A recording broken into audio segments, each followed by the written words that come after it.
এই কাস্টমারটি 2 মাস আগে এই ফোনটা আনঅফিসিয়াল কিনে দেখতেছেন মাঝখান দিয়ে একটা দাগ পড়ে গেছে। পরবর্তীতে দেখা যায় তার ওয়ারেন্টি দেওয়ার আর কোনো সুযোগ থাকে না, কারণ এটা আনঅফিসিয়াল কিনা সেট ওয়ারেন্টি নিবে না। পরবর্তীতে আমাকে বলতেছে, ভাই এটা কি করা যায়? তখন আমি বলি, ভাই এটার কোনো সলিউশন আছে নাই আপনার ডিসপ্লে ঠিক করার মতো। আপনার ডিসপ্লেটা একটা লাগিয়ে নেন। আমরা অনেকগুলো ডিসপ্লে চেঞ্জ করছি, অনেক ভালো মানের ফিটিং হয়, ভালো মানের ডিসপ্লে। তখন কাস্টমার বলে, ঠিক আছে ভাই, তাহলে একটা ডিসপ্লে আপনি লাগিয়ে দেন। দেখতেছেন সেম কোয়ালিটি ডিসপ্লে আমরা এখন এই মোবাইলটাতে লাগিয়ে দিব। ডিসপ্লে পেপারটি আমরা সুন্দরভাবে উঠিয়ে নিয়েছি এবং চারপাশে সুন্দরভাবে আমরা গামগুলো লাগিয়ে নিব, ডিসপ্লেটা ভালোভাবে ফিটিং হয়। দেখতেছেন আমরা ডিসপ্লে ফ্রেমের সাথে সুন্দরভাবে অ্যাডজাস্ট করে নিয়েছি। আমাদের কাজটা কিন্তু হয়ে গেছে।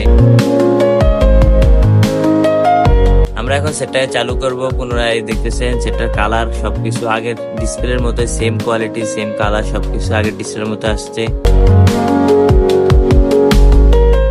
এবং ফিঙ্গারপ্রিন্টটা আমরা চেক করে দেখো, ফিঙ্গারপ্রিন্ট অ্যাকুরেট কাজ করতেছে, সবকিছু ঠিক আছে, বেজেল গুলা ঠিক আছে। আমাদের ভিডিওটা শেষ। আল্লাহ হাফেজ, ভালো থাকবেন।